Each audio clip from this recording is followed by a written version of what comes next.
In this video tutorial, I'm going to share to you on how you can fix the Origins Physxloader.dll missing on your Windows 11. So let's get started. First is you have to go to the Windows search bar and type CMD. Click on Run as Administrator. Simply type sfc space forward slash scan now. Scan now one word and no space. Hit enter.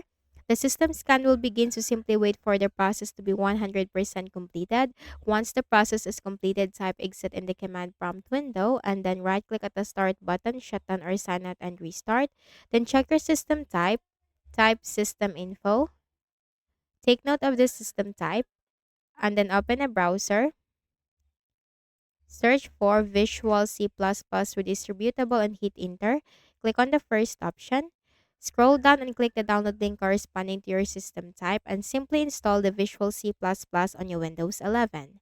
Then you might also consider to reinstall the program. So click on the start button, go to settings, click on apps on the left pane, click on installed apps. Simply locate the application from here and click on the three dots and select uninstall and simply reinstall it into your Windows 11. So I hope this video helped you. Kindly please do not forget to hit the like button and subscribe to this YouTube channel. Thank you for watching the video.